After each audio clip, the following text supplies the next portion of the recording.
me up. It's that time of the week again. It is April 23, 2024. We're only going to get one, so we're going to make it a good one. My name's Dave. This is Steve. Every week, Dave and Steve, me and him, come together to talk mules and donkeys for 60 minutes. We are your official tour guides into the theme parks of mule and donkeys. And so y'all keep on the looking out on the left, on the right, and feel free to get out the cart, experience, ask questions, and hopefully we'll get you the time of your life with these mule and donkeys. How is it going, Mr. Steve Edwards, since we talked last week?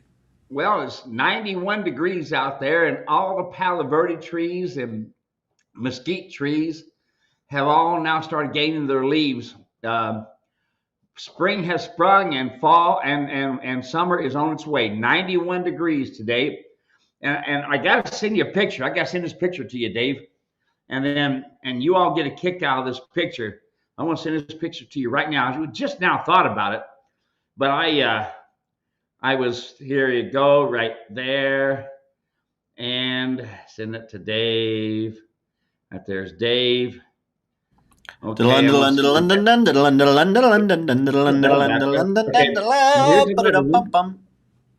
another one. I want y'all to look at this.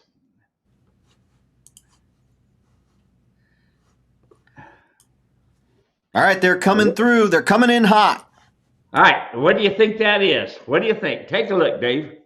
Oh, my goodness. This is one of my guests today. That is real. Okay, give me 1 second. I'm pulling it up here. See if anybody else can guess what this is. All right, and one of my guests. I get a lot of unique guests here. Anybody know what that is? And here's another one. Got another one. I'm working on the second one here. Working on the second one. Only at Queen Valley Mule Ranch do we have the unique. There we are. Oh. What happened? There we go. There we go. What is that? That's a good picture right there. Yeah. So what is that? Does anybody know what that is? A gummy worm. Yep. Gummy.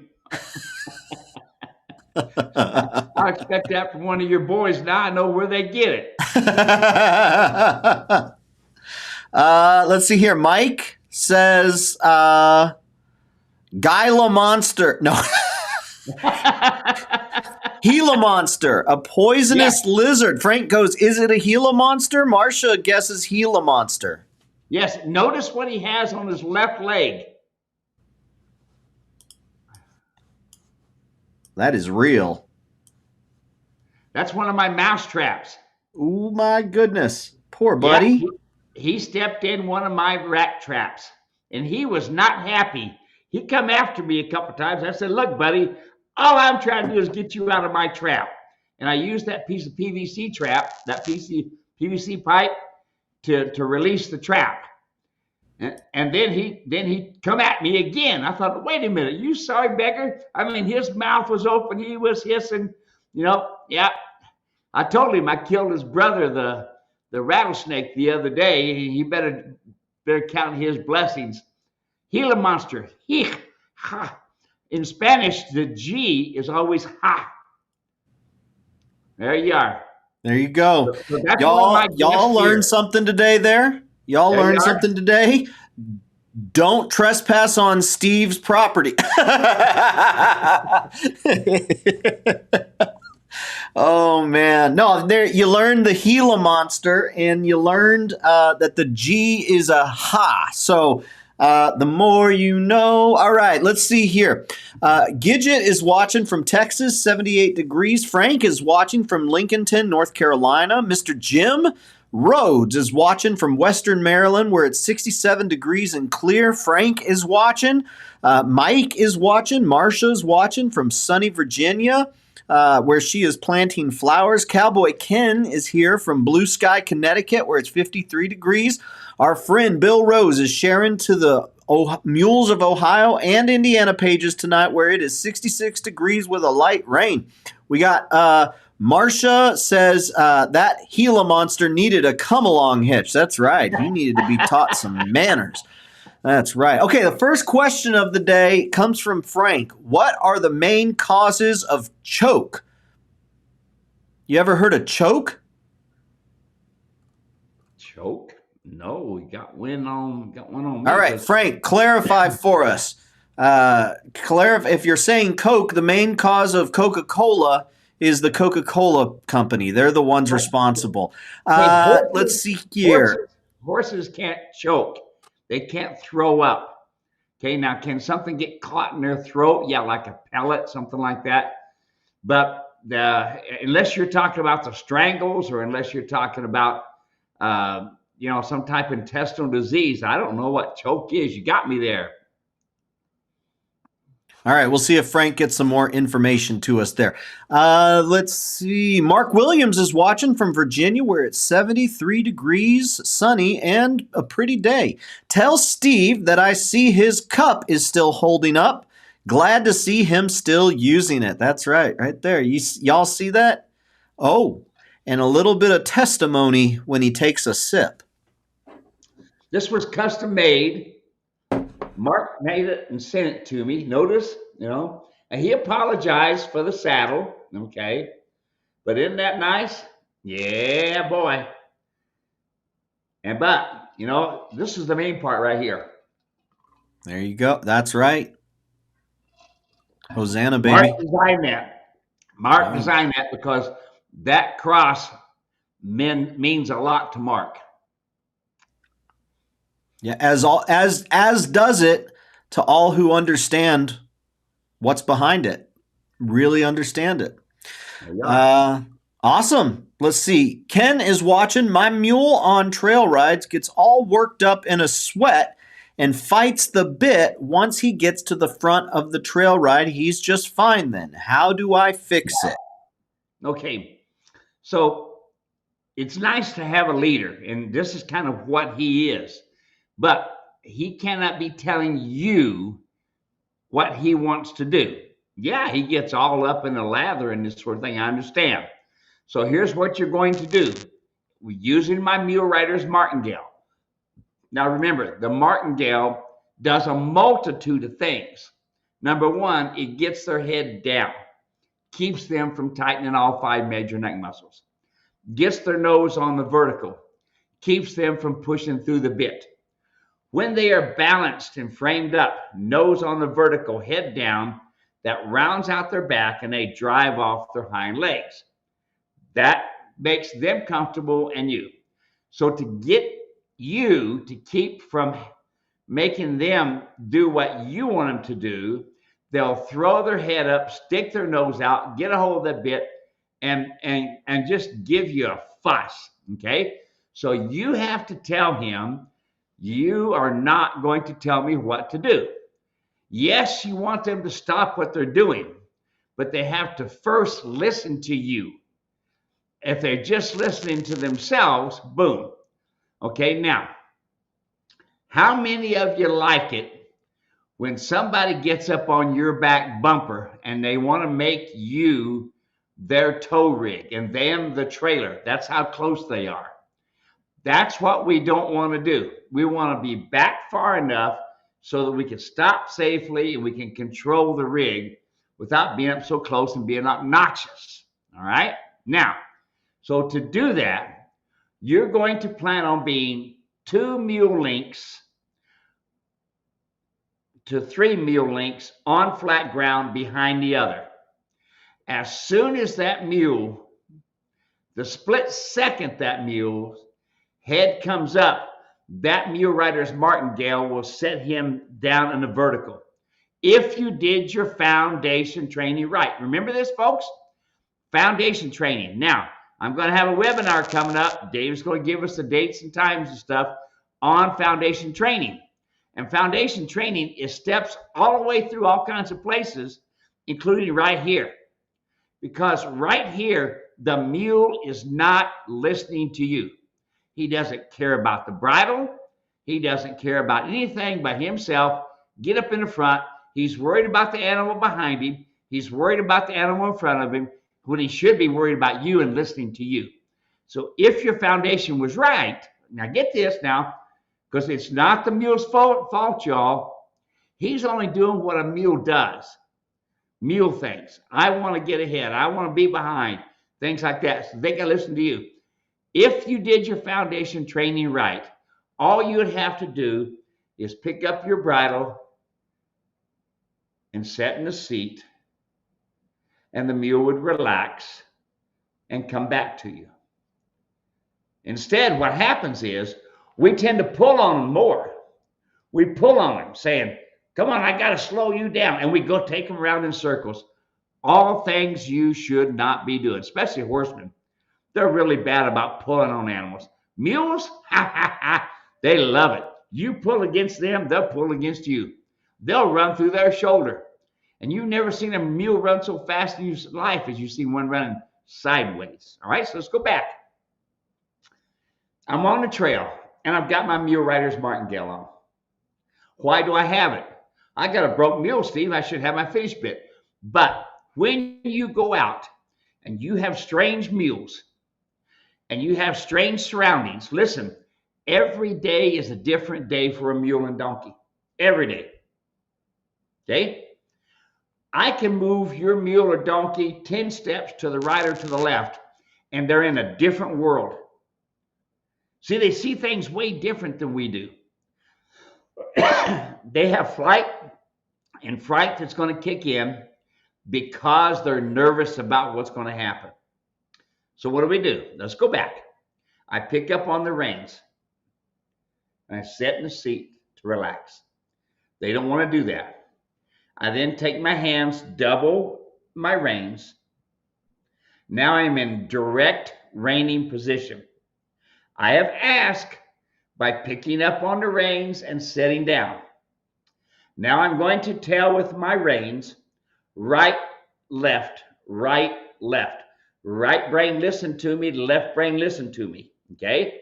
I'm going from an asking stage to a telling stage. They're not paying any attention. Matter of fact, they may even be picking up speed a little bit. Now I'm going to rip their face off. Yes. Yes.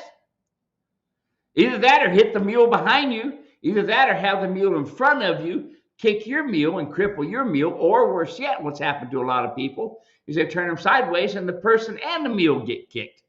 I can tell you a lot of stories about this type of an animal wanting to hurry up and do his thing. No.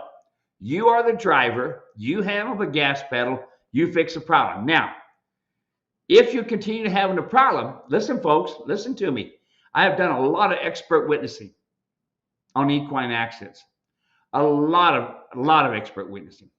And when you hang a bunch of orange flags all over your animal, telling everybody that he's a kicker, yes, they're all kickers. They all bite. They all kick. You understand that? They all do. But don't telegraph it, because here's what you just done. You just told the lawyer, go ahead and sue me because I put that person that the mule just kicked, I put him in harm's way because I know that they're a kicker. You automatically have told them that they're right, and now you're going to get sued. You hear me? Don't go putting flags all over these animals. Fix the problem. If he's a kicker, as soon as he pins his ears toward another animal, you don't go to tell them, man, you go into demanding stage and you rip their face off. Listen, it is no different than another animal kicking another animal when they are trying to be the herd leader. Remember, asking, pinning their ears, don't come no closer, telling, pinning their ears, swishing their tail, spinning, kicking. Your little bit of right, left is not going to do enough harm to that animal to be worried about future problems. It's going to be a lot of harm to you if you don't fix the problem. Because if you end up causing a wreck, and I've got some video, okay, and as soon as I get permission for it, I'm going to show you another mule running over top of another mule on the side of a bad trail. The mule and everybody flip over upside down going down the side of a mountain. And it was ugly. I got the video. Okay? Listen, you have to make sure that when you go out there with your mule, remember, you are the responsible party. What happens with that mule, with everybody else, you are the one going to be paying for it. That's it. Okay? You're the one going to be paying for it. So fix it while it's at home. You've got the tools. I'm going to talk about it with the webinar coming up. The webinar is going to be foundation training. Dave's going to give you all the information. He'll be sending you all kinds of information. And you need to be coming to this and listening to it. It's going to help you out. Now, going back to your question, I know I gave you a whole bale of hay there. But folks, don't go out there with your mule with them doing their own thing. Fix it. Easy to fix. I just gave you the basics on it, but do your homework at home. There you are, Dave. Awesome. Thanks for the question, Steve. Thanks for the answer. Next question we got. This one comes in from one of our friends on Facebook. This comes in from David. He says, I've got too many donkeys, a 3-year-old Jenny, a 3 to 4 year Jack, hoping to get a baby out of him. The Jack is a couple of inches shorter. He can't seem to finish up the breeding. Is there some tips you can give us to help him? Okay. So I had a standard Jack that I called Superstition Jack, and this is what I did. My breeding area, I would take the mare down into a hole. So I dug it down about a foot down with a good footing on the bottom with actually railroad ties on the bottom. And then I had rails around the front to keep the mare from going anywhere, but I could open it in the front to let her out. All right. So that's what I did. I had my mare lower, my Jack higher. There's nothing else you can do to help him out. The only way that I could tell you that would be better is this. And I prefer this way better than live breeding. Live breeding is hard on the mare. And it also can be hard on the Jack, because if you don't hobble your mare, he can kick her and he can cripple him for life. Okay? So I say AI, artificial insemination, not artificial intelligence like we're hearing now. Okay? AI. So you take and AI your mare, you will have a far better breeding, far easier on the mare. You don't have the upkeep of a Jack. Listen, a Jack is one of the most dangerous things you can have in your life. I can tell you some horror stories where kids have been hurt, women have been hurt because of menstrual cycles, things like this. So you have a Jack around. I don't know why. I guess I'm hitting on this today. You got to think you got a big problem if that Jack gets out and hurts somebody. So there you are. If I was you, just buy somebody's semen someplace, have your vet AI it, and you're done with it. Yay, AI. Now we have a video. I'll put a link, but it's to our friend David Scholl, who we spoke with last year about his breeding program that he has in Australia. Do you recall any of the? He uses AI as well, doesn't he? Yes, he does. Yes, he is. Listen, when you've got an expensive Jack like Dave has, I mean, he's got a Jack worth a lot of money, and that Jack gets hurt, his whole business is going down the tube. So yes, he AIs. All right, so I am getting the link right here.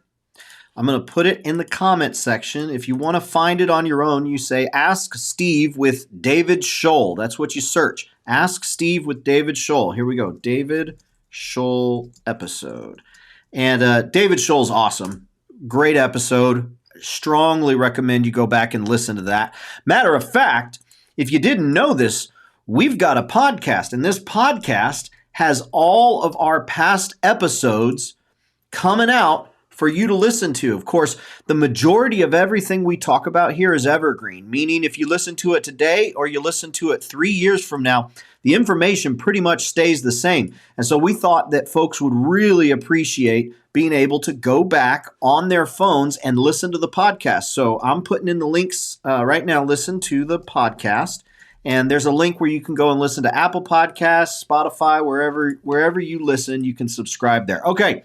Thank you for that question, David. Appreciate it. Hopping back over to say hello to our friends who are joining us today. Susie's watching from San Diego, California. Polly is watching from Barnesville, Minnesota. 57, sunny and windy. Jim is watching from Alabama, 74 degrees and sunny. Good evening, y'all. Right back at you, Jim. Let's see. Mo is watching. Hey, caught the last of it. No, you caught the first of it, Mo. It's good to have you here. Rupert. It's Rupert watching under Mo's account. Rupert, Idaho, 60-ish. Beautiful day. Judy from Gazelle, California is watching. Thunderstorms and rain this afternoon. It was sunny this morning. Choke is an injury to the esophagus and the animal has trouble swallowing. So there we go, Steve. That's what they were talking about. Oh, okay. Well, that's a new one. I've never heard that type of wording before. So there we are, injured esophagus. So that means he got kicked. Yeah, that would not be fun. I would not like that. No. Yeah, Frank, share a little bit more of the specifics, and we'll speak to it. Misty is watching, sitting outside in the pasture with our new mule and donkey. We have had 10 years now. Overcast, 75 from Texas.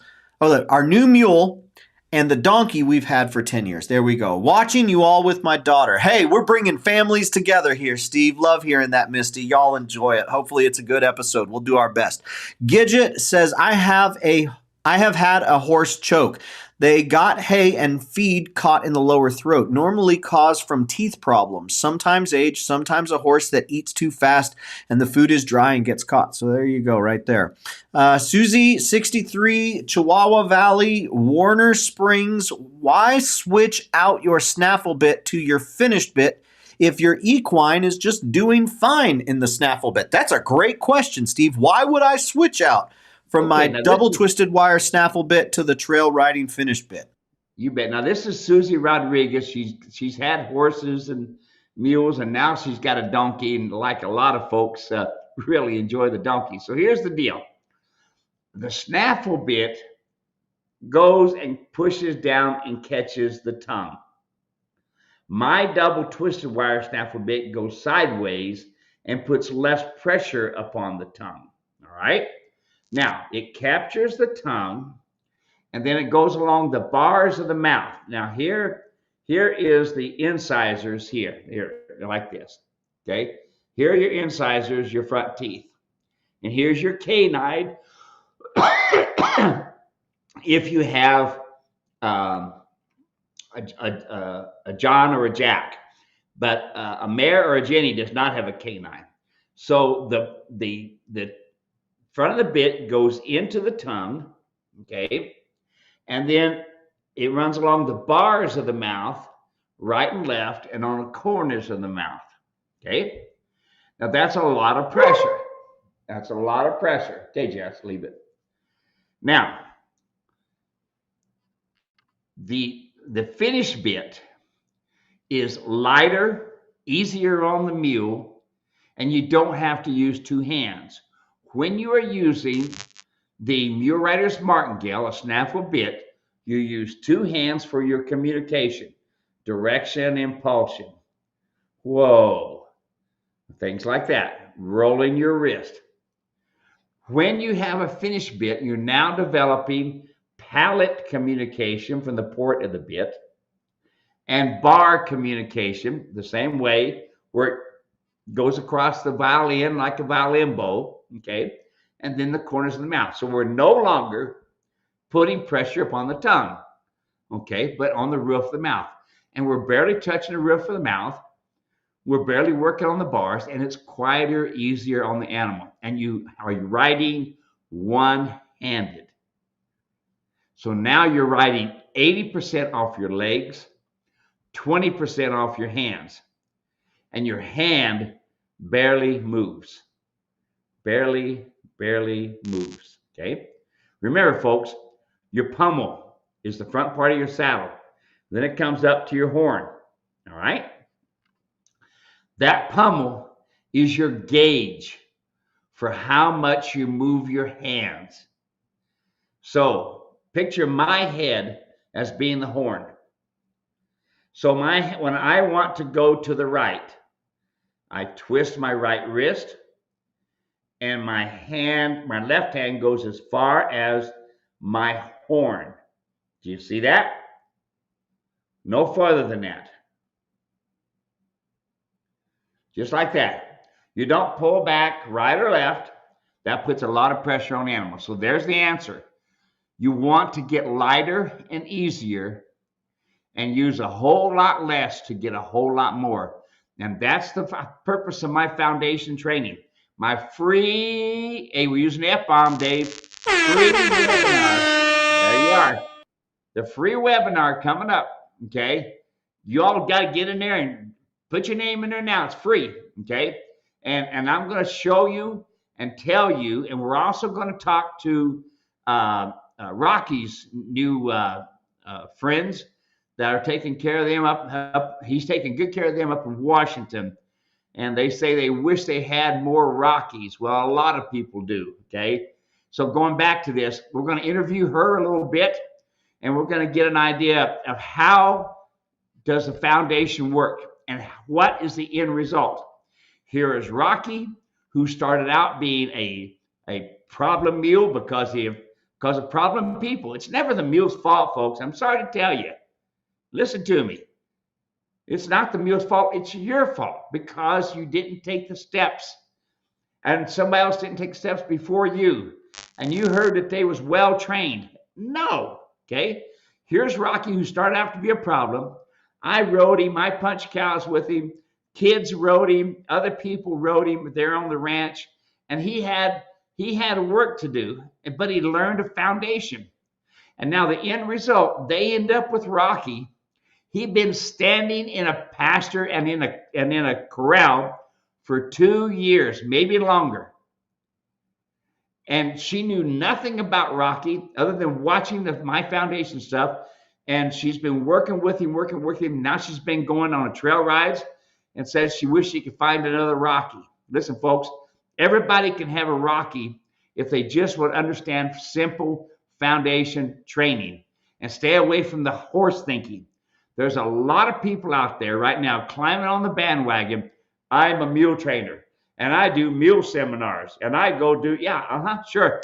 I've heard about you, and I've seen you, and I know about the majority of them. Just like that one guy in Murfreesville, Tennessee. He's supposed to be a mule guy.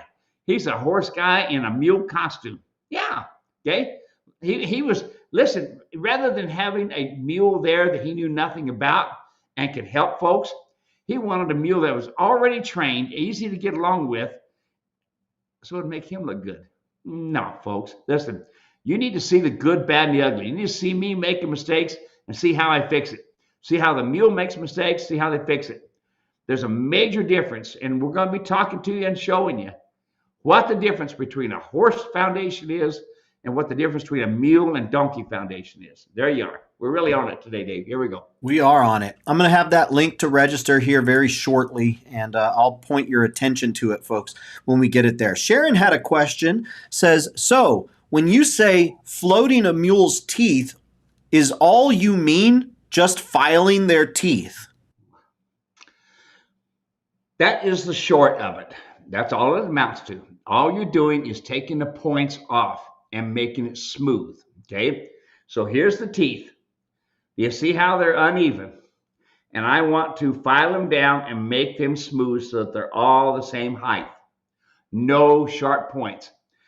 Clinic after clinic, I have reached in, pulled the tongue out, and had people stick their hand in and feel the sharp points on these mules' mouth and their donkeys, okay? Don't let anybody tell you that you don't have to float every year. You can tell yourself. How do you do it? Lower jaw, upper jaw, go right, left, right, left. And as you're doing it, feel it in your hands. Feel if you feel any catches. And listen. Crunch, crunch, crunch, crunch. Yes, those teeth have sharp points on them. And listen, this is for their health. If they can't grind their food, that's what they do. They grind their food. They don't chew their food. They grind their food. Their teeth are going like this. If they can't grind it, okay, you're going to have a problem. And you can have colic really easy. Yes, mules and donkeys colic. Yes, they have feet problems. Yes, they have digestive problems, but it's up to you to take care of them. So yes, what it amounts to is filing the teeth short. Now, if you go to a professional, so many of these guys will put a spectrum in their mouth and hold the mouth open. They'll give them a little night-night juice right here to make them quiet and simple. And if they know how to do it, they can do it right. The problem is, if these vets will tell you, most of them will tell you that you give a mule a cocktail and he will go become a monster. You got to know how much to give him. That's why I use a twitch. A twitch using the natural endorphins. You should be able to do anything you want to do. Sherman Johnson was asking me about a problem. We had a problem with the mule kind of kicking at him, you know. Well, you know, you got to remember, he bought the mule. Are you out there, Sherman? I'm sure you're out there. He bought the mule and already has shoes on it. So everybody thinks, oh, well, he must be easy to shoe. Listen, they could have put that mule in shoeing stocks and to get him shod, because obviously when Sherman went to pull the shoes off and when Sherman went to trim, the mule blew up. Okay. So, you know, you got to, the problem is unfortunately these traders are not very truthful. All right. Let's see here. Next question that came in. What is, this one's from Sandy. What is the best feed I can give my mule? Sandy, here's the problem. Is I developed a feed, and you can read the article, Mules Can't Stand Prosperity. The Lake and Light is no longer available because the company sold out, okay? And now belongs to a Sakati lake feed company. Take the ingredients that's in that article, Mules Can't Stand Prosperity, and go to a milling company. For instance, if you're, well, there's a lot of milling companies. Star Milling, if you're in California, they were doing my feed for a while, the feed that I suggested. And remember, this feeding program is only a place to start. You feed according to your use. Okay? According to your use. So if you are going to be riding for a week pretty steady, you want to increase the feed intake. If you're just going to be standing in a corral and just being a petting donkey or mule, he's going to take less. Okay? So you want to feed according to what you're doing. You're getting ready to go on a trail ride. They need energy. That's why I feed whole oats. Whole oats, not crimped oats, whole oats. That gives them energy, and I only give them enough right there. And I'll put 2 coffee cans of whole oats in my feed bag, my morale, put it on their nose, and while I'm saddling them, I let them eat all they want. When I unsaddle them, that's it for the feed. Listen, these animals don't need to be led around. Here, Fluffy, eat over here, go over here. Pretty soon you're on the trail and you're trying to go down a trail and all they want to do is eat. You taught them. Once you put a lead rope on them, the feeding is done. We're done. Except for when you're saddling and you're giving them grain. They got to have the grain for energy so that they don't burn off the muscle on their top line. They need to burn off a lot of that fat probably. But that's the feed. You want to feed. Here's the problem with feeding hay is salmonella poisoning. Just think of how much rat poop, bird poop, snake parts, and this sort of thing is in every bale of hay. Yes. So many times we say it's colic, and it is a form of colic, but it's salmonella poisoning. That's the great thing about going to a milling company. Have them make you up. I tell everybody a year's supply of feed. That way you have consistency of your feed. Don't turn them out in the pasture, okay? The equal of that is you go into a smorgasbord every day for a month. See how many pounds you gather up because there's too much food and you want to make sure you get double your money's worth. I know, I've been there, done that, okay? So going on, you know, the feed program is what you need to have. You need them in a 20 by 20 stall and you need to feed them according to what they need. You need salt, just a good iodized block salt, and clean water and feed them. Personally, what I did, because I trained every day, I fed them only at night. And I fed them all they needed that night. I didn't wait for them to finish breakfast the next morning, get up at 2 o'clock in the morning. No, I didn't do that. I fed them all they needed that night. Next morning, they were at the gate ready to go to work. And that's what I did. So there you are. All right. Let's see here. Next question comes in from Melinda. Should I use a cinch hobble to connect the front and the back cinch? Absolutely. Okay. Now look at how this works. The back cinch is your center point. That keeps everything into place. Keeps your saddle into place. Keeps it from going forward and back, left and right. So that rear cinch needs to be the tightest and needs to be straight up and down on the belly. Not behind the belly, not in front of the belly, straight up and down. That means your front and rear D-ring have to be in the proper place, which is how my saddles are designed. So that rear cinch holds everything in place. Then my hobble strap comes over and goes to my front cinch, which is at an angle. Why is it at an angle? Because the mules are narrow on the front, wider in the back. It's the way their daddy's donkeys are, and that's his confirmation. That's the way they are. So with that with that front cinch being at an angle, guess what it does? It pulls the saddle forward. All right? So the back cinch is tight, and that's going to depend on you, the rider. How tight, how loose, and this sort of thing. If I'm going to rope something, I'm going to cut him in two. I'm going to tighten it right down. But let's go on. Now, it's at an angle. So this back cinch stabilizes the front cinch, and you want that hobble strap to be about 4 to 6 inches apart. Now, remember, folks, on all of these, on tack of all kinds, including my tack, we do industrial standards and only put holes in certain places. That is not, it gives you a place to start. You look at any of my tack, and I've got holes between holes and this sort of thing in order to fit the animal correctly. So your hobble strap needs to be 4 to 6 inches. It depends on how wide, how long, or how short your mule is. 4 to 6 inches. Now, this is just a starting place, because if you see that your front cinch is pulling the back cinch, that means your front cinch is too tight, and it means you don't have you don't have enough room between the two cinches. 4 to 6 inches is an average run. Now, your breast collar then, my breast collar comes around and snaps into the front cinch, and then goes up into the saddle and attaches into the saddle. So you see, everything works together as long as it's correct. Your saddle can move 1.5 inches forward, back, left, and right. So you will see on my website, and I strongly suggest the video series that Dave put together called Mastering the Saddle Fit. Mastering the Saddle Fit. 6 hours of free information. The F-bomb again. There we are. And so,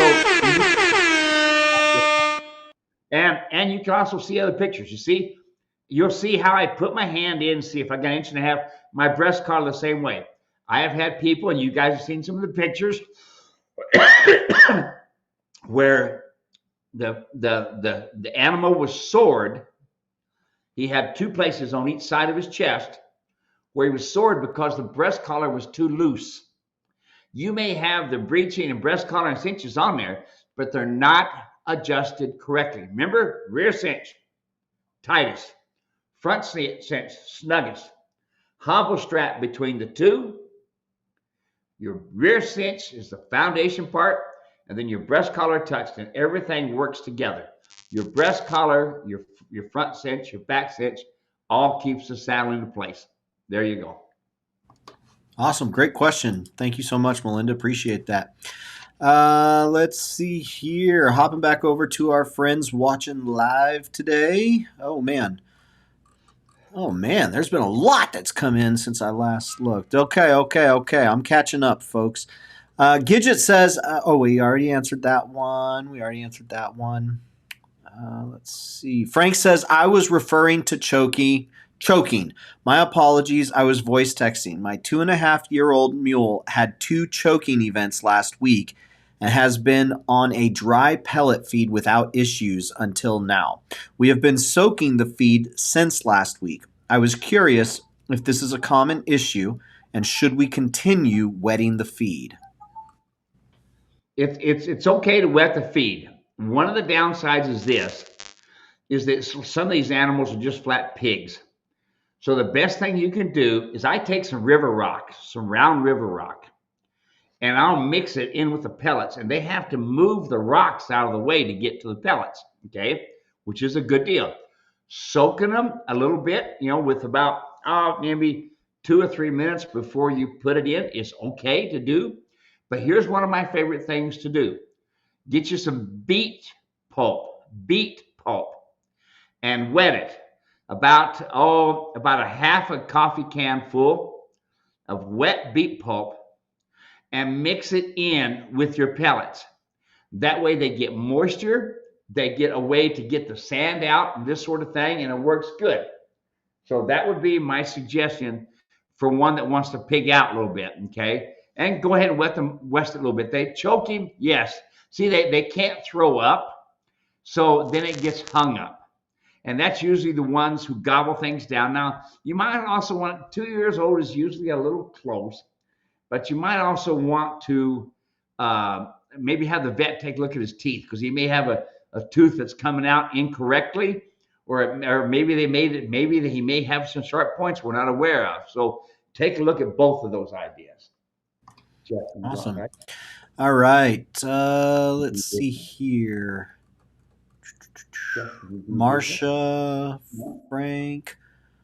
All right. Hey, Stephen Dave from Lowood, Queensland, Australia. My miniature mule is in the city Anzac Day March tomorrow. She went into the city for a trial run and did really good. Any tips to slow her pace down and to keep her calm? She has to wear a special halter. Okay, that's going to be difficult, because if she has to wear a special halter, that means you need to be doing your training ahead of time with a combination of the come along rope and that special halter. The downside is, folks, most people are still living in the horse world and not used to mules, and they're using chains on their halters and stud chains and stuff like this, and nylon halters, which makes them brace, and they use it for showing and doing different things. So if you're going to do this, you need to use that come along rope with your rope halter ahead of time. Now, the other thing is, remember, bump, bump, bump. And it's you in your timing. So as soon as the mule elevates his head, he's now worried. When his head is down, he's relaxed. So the split second your mule elevates his head, bump, bump.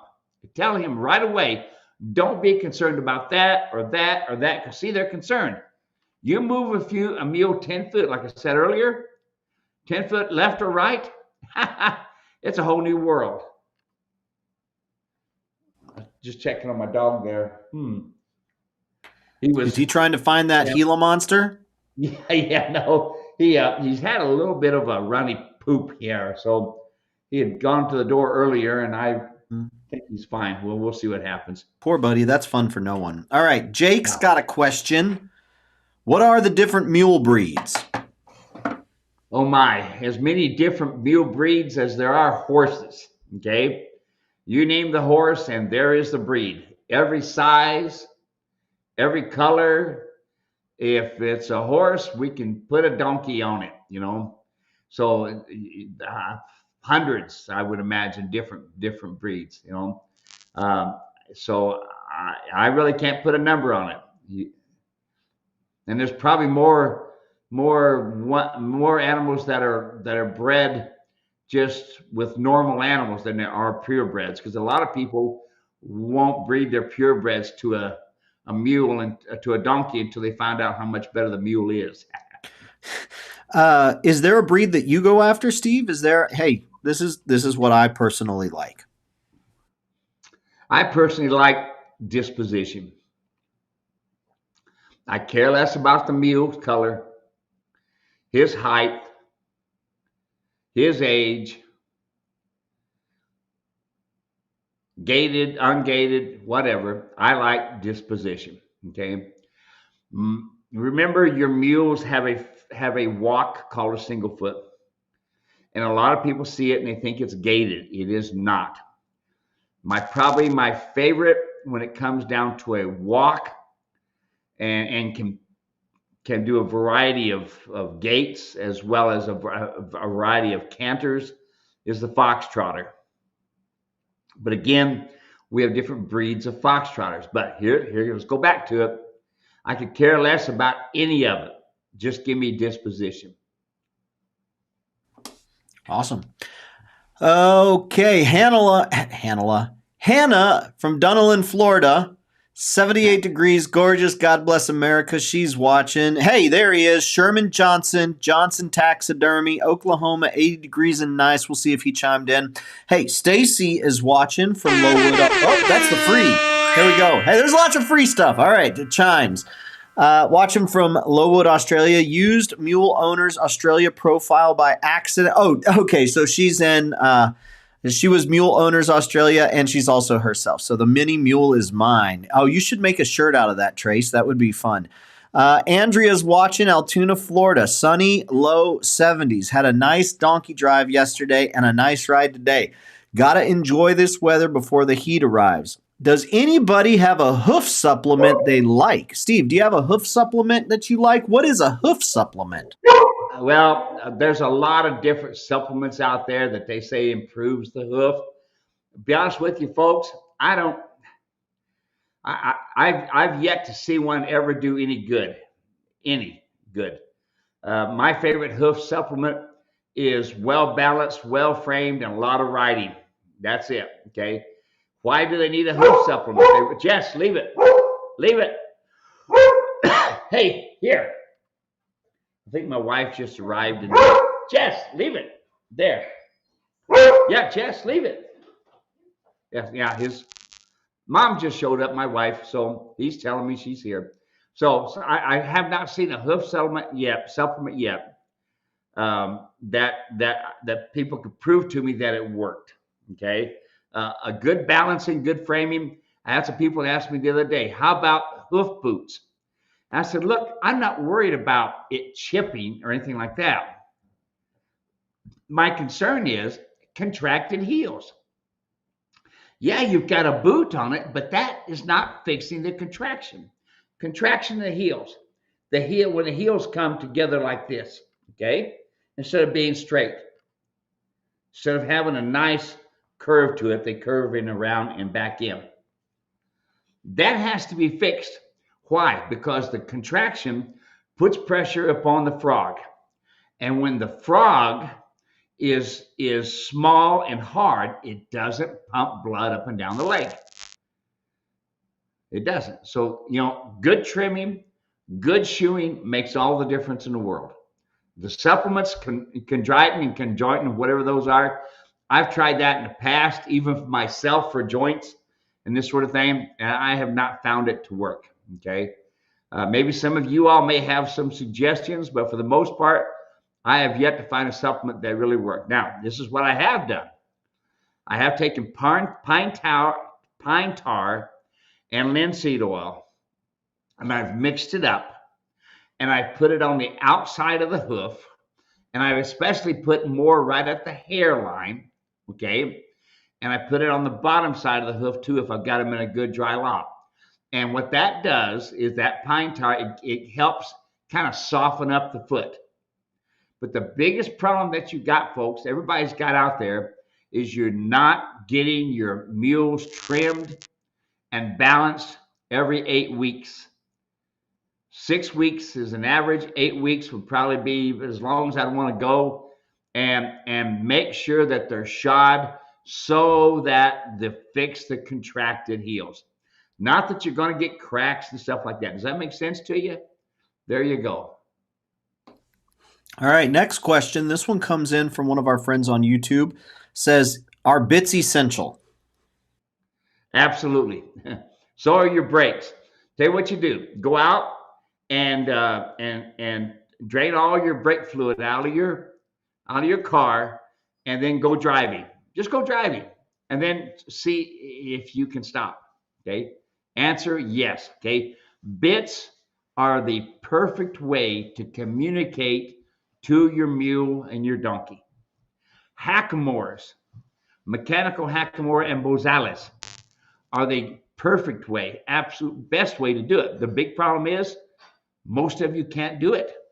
Most of your hands are incorrect. Okay. And most of you, when I see the hackamores and bozales on your mules and donkeys, you've got them on incorrectly. Okay. And that's the worst thing you can do to a mule or donkey is to put a lot of pressure on their nose. That's where you make a mess of their nose. Okay. You don't want to do that. You can make a mess of their mouth too. I've got a client that he had a horseman, and he said, here, use this bit, this, oh, Oh, that happened yeah. to me last week. It's coming back for you this week. Here we go. Yeah. So he said, use this bit on your mules. He says, Steve, I can't stop my mules. I can't hardly turn them. They get their tongue over the top. And he sent me a picture. It's a smooth snaffle bit with a leather curb chain and big slobber straps. Okay. Number one, the big slobber straps is too much weight on that mule's mouth. Number two, you don't need a curb chain. A curb chain is for brakes.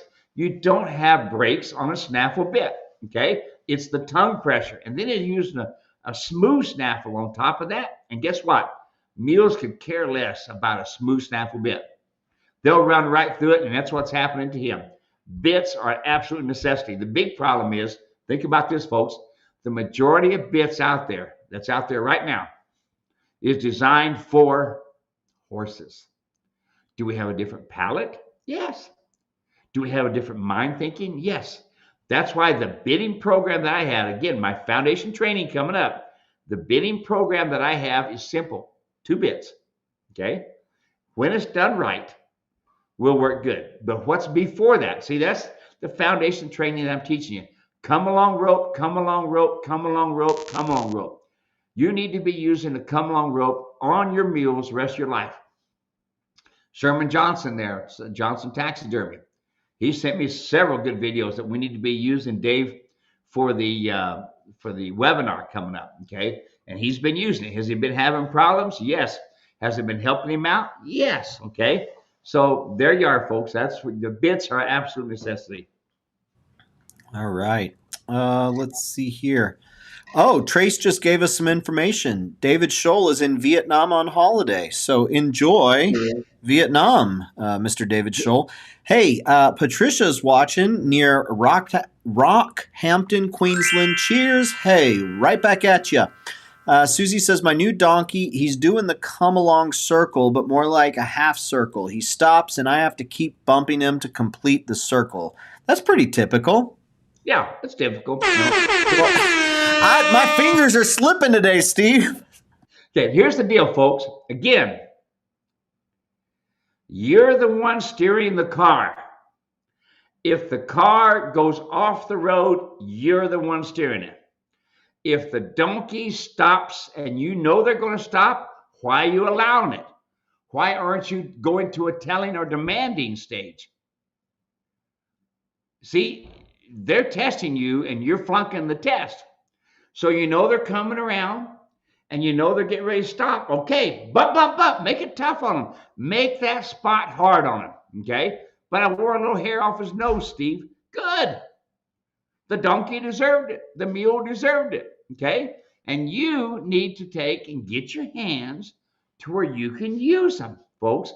That come along hitch is not just for your donkey, not just for your mule. It's just as much for you to get your hands right, to be able to help communicate with your mule and donkey.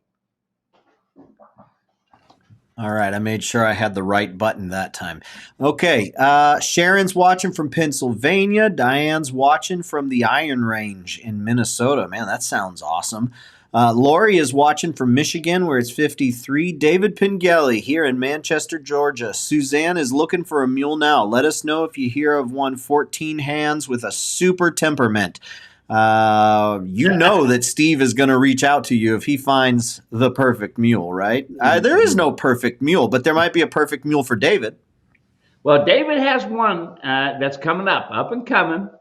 We've been preparing this mule, and this guy is he has some nice mules, and I never tell anybody to go anywhere. Now, y'all get this in your mind. If I know you and I know the mule, I would consider telling you about it. Okay. But I'm going to tell you, it is, to find that perfect mule, 14-2, that been there, done that, get ready to spend some big bucks for one thing. Okay. And the other thing is that mule don't hardly exist. It's rare. Okay. Now, I got a couple things for you. Number one, I know where there's a really nice driving team of mules up in Montana, Superior, Montana, with Ron Den. Now, you all have seen a webinar that we've done with Ron. He's got a couple of nice driving mules. These mules are around 15-2. He's got the wagon. He's got the harness. He's got the pack equipment. Now, these mules have only been driving mules all their life, and they're pretty darn gentle. And I would imagine that if you spent the time with them, you'd have them riding in a short time. He's also got some donkeys, and he's also got a saddle mule for sale. And there again, I don't know you, but I know the mules. So if you're interested, you contact me. Hey, I'm interested in Ron Den's mules. I will give you his contact information. And Ron's going to tell you this. If you're interested in these mules, you come spend some time with me. You would go to Superior, Montana. You will hook up the mules. You will get to know the mules. And if the mules aren't getting along with you, or Ron's unhappy with the way things are going, you ain't taking the mules home. Okay. And he's got a saddle mule too, really nice one. Now, Ron is starting to age on him a little bit. His hips and things like this are starting to bother him. So he's having to hang it up. That's the way it goes. Now, I've got one other deal. I've got a client of mine that has a 15-inch ultralight saddle, and she wants to sell it. And she's only been in it a couple times. And if you're interested in that, you text me and say, hey, Steve, I'm interested in the saddle. It is an ultralight. It's only been in it a couple times. Don't expect to get it for nickels and dimes. It ain't going to happen because this saddle's worth about $2,200. So be prepared to spend a little bit of money for it. And then the team of mules. So, hey, Steve, I want to know about the mules from Ron Den. Or, hey, I want to know about the saddle, from Jennifer. So there you are. There's a couple thoughts for you. And you can go from there. Awesome. Let's see here. Kathy's watching. I'm here. Finally. Better late than never. Hope y'all are having a good week so far. We are, Kathy. Thanks so much for saying something. Let's see here. Merlin watching from Northwest Minnesota. Clear and about 60 degrees. Late because I had to attend a funeral of a friend and a sister in Christ. We're sorry to hear that. Merlin, thank you for sharing with us. And our prayers go. Thoughts don't do jack, but our prayers they do something real, and they go out to you and your friend. Thank you for sharing. Let's see here. Susie says, I wanted to share this. My donkey Diesel had his teeth done, and vet noted small wolf teeth lower jaw. Vet said this was her second time she had seen wolf teeth on the bottom. She did remove them. Steve, you ever heard of anything like that? It's extremely rare. To have wolf teeth on the bottom is extremely rare, but things do happen, so there you are. We had a unique one. All right, let's see here. Misty, I see your question here, and there's some reading there, so I got to go through it. I'm gonna look at it. Let's see. Bonnie is watching from Indiana, 65, rainy. Just got back from Shawnee National Forest in Illinois. McAllister Mule Ride. Rode every day, had a great time. Love hearing that. That's what this is. This is a retreat. This is for you to enjoy. It shouldn't be a pain to get out there and you dread riding your mule. You dread spending time with your donkey. This is meant to be a joy for you. And part of that joy is the journey. Ground foundation work can be an incredibly rewarding practice. If you've got the patience, you slow down and you only train few times a week, 30 minutes at a time, Steve? Yeah, 30 minutes can sometimes be a lot, Yeah. and sometimes training just as you're going down the trail too, it's okay to do a few little things. Hey, do you remember a little bump on the rate and go from there? Yeah. Okay, here. Hey, our friend Yolanda is watching. I don't know where she's watching from, but I know it's international, so there you go. Good to have you here, Yolanda. It's cold and freezing, she says. Bonnie's watching. So thankful for Steve's tack adjustment information. My saddle stayed in place even in extreme riding conditions. Yeah, folks. Okay, so it's worth mentioning here that just like Steve's tack is designed to work in harmony with each piece. The saddle works with the britchin works with the breast collar works with the saddle, the cinches work, like it all works in harmony, but it's not enough to just buy the right gear. You can still do the wrong positioning with the right gear. And a lot of folks will wind up calling up on the phone and say, this saddle's not working, I want to send it back. And all it takes is just a phone conversation. You taking a picture, a nice clear picture, saddled up from this side and saddled up from that side. And Steve can give you the adjustments that you need to make in order to get the experience that you were hoping for. Not always, but almost always with a decent confirmation, you can almost always get exactly what you're looking for. Is that right, Steve? Yep, absolutely. And this and that means offside, which is the other side of the mule, and the near side, which is on the side that you usually climb on and off of. So near and off. So offside would be the right side, near side would be the left side. There you are. Happy trail. Yeah, that's right. Okay, hey, Steve. Real quick here, let's get some feedback from some people. You want to get some feedback from some people? Sure, let's go. All right, let's do it here. Okay, tell us what we're looking at here, Steve. Yeah. Okay, here's the saddle pads. We got some new colors. Do you see that first color is number 1, second color is number 2, third color is number 3, and fourth color number 4. Okay. Tell us which pad you like. Which number one? Number 1. Number 2. Number 3. Number 4. There you go. One more time here. Number 1. Number 2. Number 3. Number 4. Is this a new bed set for you, Steve? Well, what we got is, just like anything else, some of these pad colors that I've had are no longer available. Okay. Now the color is not what's important to me. It's the type of material that helps the saddle to Velcro itself to the pad. Okay. And it's called Delcron. And it's hard to find. It's expensive at the same time. And it ends up that these new colors that are Delcron, we have to bring in from Canada, of all places. Right now we have no colors that we would like. Some of them are just, yeah. Anyway, so that are really here locally. So these are some of the ones we're looking at right now. Again, it's not so much the color, but how they are able to keep your saddle in place. So let me know which one of these colors you like the best, and then we'll start looking at designing, putting these colors on some of my new pads. All right. So again, this is color number 1. This is color number 2. Color number 3. Color number 4. There you go. So send in your thoughts. We'll come back one more time before we sign off. Steve, I can't believe it's 4:05 already. Do you need to go, or do you have a few more moments? Yeah, I got a few moments. I just see that we got training on Tuesday night's fire department. So yeah, okay. Well, we'll hustle up here. Okay, so Misty sent in a message.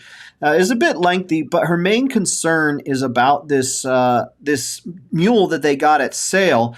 The mule's behavior has random spooking, especially out in the open. He likes being rubbed with pressure on the right side near the pole. They've contacted the previous owner who had the mule since 2019, and they sold him despite due to his spooking issues, despite him having time with good trainers. And basically, she wants to know, is it worth, like, is there hope that I can do something with this animal even though they get spooked quite a bit? Okay, remember that flight and fright is with every animal. Spooking is another name for it, but it's flight and fright. And every mule, every donkey, every horse has flight and fright. Okay, some more than others. Okay, most of the time it's from incorrect feeding program. And other times it can be incorrect tacking up. Another thing, it can be going through several different people, and even though they're quote a trainer, which hardly exists, it's frustrating to me. But anyway, if they call themselves a mule trainer, after watching my webinar, you'll find out if they're a mule trainer. Let's go on. So I would say to you, if you really want to buy a job, then there you are. You've got this mule that's spooky, has been through different owners and this sort of thing. And it could be feed, it could be tack, it could be its nature. Remember my favorite color? Disposition. If he doesn't have a willing disposition, you should not be willing to be messing with him. Okay. I can tell you that over my past 50 years of riding a lot of tough stuff, remember 2 replaced hips and 32 broken bones. I've ridden a lot of these spooky mules, and I've had to ride them, stay right with them. Believe it or not, some of the nicest mules, easier to get along ones, are the ones that hurt me the most because I let down my guard. And if you know how to ride, and I don't mean just sit going down the trail, if you really know how to ride, then a spooky mule can sure get a job done. But if you don't know how to ride and this sort of thing, you may want to pass on this mule. First thing I'd be doing is a 20 by 20 stall. I would make sure I feed the right feed. You can see my feeding program that I use. And, you might give him 120 days and see how he does. But I'm going to tell you, he's most likely learned from a lot of people and got a lot of bad habits, not just the spookiness. All right. Let's see here. Wrap up saying hello to Hannah. Says got a hoof supplement that's totally amazing. So whoever was looking into that, you can contact her and y'all can chat about it. Carla's watching from northern British Columbia. Let's see here. Sherman says appreciate the advice to be more patient and go through each step of picking up the foot to build a foundation. Awesome. Love hearing that. Let's see here. Penny's watching from Indiana. Yolanda says Netherlands, Dave. Netherlands. Am I already forgotten? No, absolutely not. But I know that you are an adventuring person, and so I didn't know if it was the Netherlands today or somewhere else. Usually you say Netherlands right off the bat. Okay, we've got some feedback here. We've got 3. We've got 1. We have a couple for 4. Another couple for 4. We've got 1 for number 2. Kathy's in on 1 and 2. Misty's in on 2 and 3. Lane is in on 2. We got a 1 and 3, a 1, a 2, a 2, a 3. I'm going to have to tally these up, Steve, and we're going to have to see what the people say once we get it all tallied. Hannah says 1 and 3. God bless America. So she's trying to one up the people right there. Eli is watching from Wanda, or let's see, from Wanda is watching on Eli's account, 68 and beautiful in Montana. Kathy is making a suggestion. Let's see here. Oh, Yolanda says NL is short for Netherlands. I should have put that together. Yolanda says, what are these numbers about? Okay, folks, we're going to wrap it up here. But before we do, we're going to give one more shot. We are looking for your preference on saddle pad colors. So this is number 1. So vote for the one that you like. This is number 1. This is number 2. So just type the number in the chat. This is number 2. This is number 3. And this is number 4. I'm going to go back one more time. Number 1. Number 2. Number 3. Number 4. There you go. Type it in, and I will tally this up once we're all done. Steve, what a great program. 4:11. The time has flown. I think that I always feel like I'm saying this, but I feel like this is the fastest it's ever gone. Anything you want to say before we say happy trails to the folks? No, happy trails. Just remember to pray for this United States and pray for the peace of Israel. Happy trails. I'll tell you what, Steve. If folks ever doubt the power of prayer, folks, I want you to go to Revelation. I think it's 5:8. And there is a scene in there in the throne room where it says the saints' prayers are an incense to God. You and I, we have a role to play. Our prayers make an appearance in that incredible scene. And that just goes to show, like, that is God saying that I hear, I care. You have a role to play, and your prayers, they move the heart of God. They move the heart of God. God bless everyone. Take care, and we will see you next week.